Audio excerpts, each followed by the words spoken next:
Hello అండి. ఈ మధ్య నన్ను ఎక్కువగా అడుగుతున్న క్వశ్చన్ ఏంటి అని అంటే, అందరికీ ఫస్ట్ ఆర్డర్ పికప్ అయిన తర్వాత మళ్ళీ ఇంకొక రైడర్ అసైన్ అవుతున్నారు సేమ్ ఆర్డర్కి అనేసి. ఇదేంటి అని అంటే, మనం ఆర్డర్ రెడీ చేసిన తర్వాత ఫస్ట్ ఒక రైడర్ వస్తారు, అతను తీసుకొని వెళ్ళిపోతారు. బట్ అది ఆర్డర్ పిక్ అయ్యిండదు. దాని తర్వాత మళ్ళీ ఇంకొక కొత్త రైడర్ వచ్చి మళ్ళీ సేమ్ ఆర్డర్ అడుగుతారు.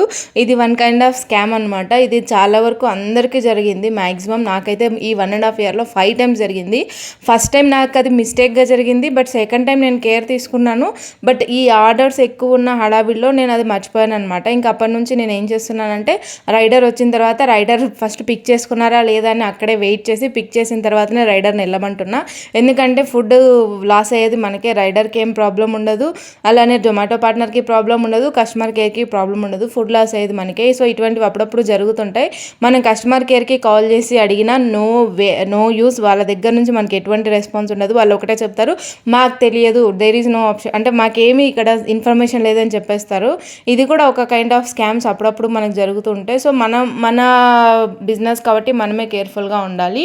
సో ఇంకా ఇవాళ మన ఆర్డర్స్ వచ్చేసి మ్యాక్సిమం అన్ని సింగిల్ ఐటమ్స్ వచ్చాయంటే వెజిటేబుల్ ఉప్మా, వెజిటేబుల్ మ్యాగీ, అలానే దోశ విత్ చికెన్ కర్రీ. నేను కొత్తగా నాన్ వెజ్ స్టార్ట్ చేశానని చెప్పాను కదా, సో దాంట్లో కాంబోస్ ఎక్కువ పెట్టాను.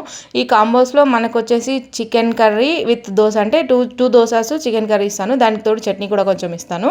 సో ఇది మన ఆర్డర్ అనమాట. Please do follow, subscribe Hungry Birds Kitchen. Bye bye.